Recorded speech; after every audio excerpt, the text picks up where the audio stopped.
En tant que responsable du secteur éducation, je m'occupe plus spécifiquement des secteurs scolaires et universitaires. Donc je travaille étroitement avec les écoles et les enseignants pour justement les accompagner dans leur découverte de la collection du LAM et leur permettre aux élèves et aux étudiants d'appréhender ces collections dans toute leur diversité et leur richesse. Donc on travaille vraiment en étroite collaboration avec à la fois bien sûr les conservateurs du musée, mais aussi l'exceptionnelle équipe de guides médiateurs du LAM pour concevoir des visites, des ateliers, des événements qui puissent intéresser nos publics et finalement créer de l'émotion, puisqu'il s'agit beaucoup d'émotions quand on vient au musée. Alors comment j'ai fait pour en arriver là ? La version courte, c'est que j'ai fait des études de littérature et d'histoire de l'art à l'école du Louvre, suivi d'un master en gestion du patrimoine culturel français et européen. Et suite à ça, parallèlement à mes études, j'ai fait beaucoup de stages dans des musées, ce qui est souvent le lot des gens qui travaillent dans la culture. On a fait beaucoup de stages non rémunérés. Et puis, suite à ça, je suis partie vivre en Angleterre pendant 10 ans, où j'ai travaillé dans une entreprise qui conçoit et qui produit des expériences de visite numériques sur support mobile, donc des audioguides, des visioguides, des applications. Et puis, après ces 10 ans en Angleterre, j'ai franchi à nouveau la Manche et je suis venue m'installer à Lille et j'ai rejoint les équipes du LAM. Ce qui me plaît le plus dans ce métier, c'est qu'on est en permanence en train d'apprendre et de découvrir de nouvelles œuvres et de nouveaux artistes. Et pour ma part, en arrivant au LAM, j'ai vraiment découvert l'art brut que je connaissais finalement très mal. Et puis, ça fait uniquement 1 an et demi que je suis ici, mais en 1 an et demi, j'ai déjà découvert beaucoup d'artistes contemporains que je connaissais mal ou très peu. Donc, je trouve que c'est une chance incroyable d'avoir l'occasion de découvrir en permanence de nouvelles œuvres, de nouveaux univers de création. Et au-delà de ça, donc dans mon travail de médiatrice, finalement, ce qui me plaît, c'est d'être passeuse. C'est vraiment de transmettre des connaissances, des savoirs, des émotions à des publics très diversifiés. Pour moi, c'est un véritable défi que de pouvoir m'adresser à tout le monde et de faire en sorte que les gens repartent du musée en ayant découvert quelque chose, en ayant été émus, que ce soit positivement ou négativement, mais qu'il se soit passé quelque chose entre ces murs. Alors mon conseil, c'est, tout le monde dit un peu la même chose, mais c'est quand même d'être curieux, de garder l'esprit ouvert.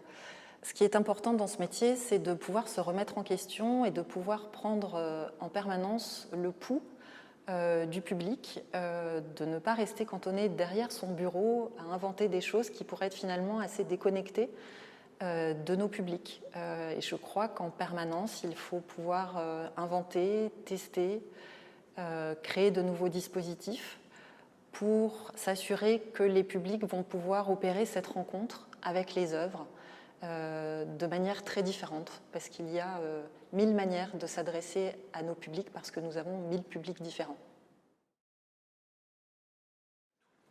J'ai une petite anecdote assez récente. La semaine dernière, il y avait sur la pelouse du parc du LAM, puisque nous avons la chance d'avoir un très beau parc de sculptures, un couple allongé sur la pelouse, enlacé, qui s'était vraiment lové à l'ombre des murs de la partie la plus récente du musée. Et il s'était abrité là, à l'abri de tous les regards, en pensant, bien entendu, le musée étant fermé, que personne n'y travaillait. Or, ce jour-là, il y avait en l'occurrence beaucoup de monde au musée, puisqu'on était en plein accrochage d'une exposition d'un artiste argentin qui s'appelle Guillermo Cuitca. Et tout le monde passait à côté de ce couple vraiment enlacé sur la pelouse. Et c'était assez drôle parce qu'en fait, ils étaient juste derrière une paroi vitrée, mais qui effectivement en ce moment est recouverte d'un filtre un peu bleu-rose qui est lié à l'univers de Laure Prouveau, une autre artiste qu'on expose en ce moment. Et ils pensaient vraiment être à l'abri de tout le monde. Donc ça m'a fait rire de penser déjà que des gens puissent penser que quand le musée est fermé, personne n'y travaille. En fait, non, non, non, on est très actifs. Et puis d'autre part, ça m'a touchée de voir que les gens trouvaient du réconfort auprès du musée, même fermé.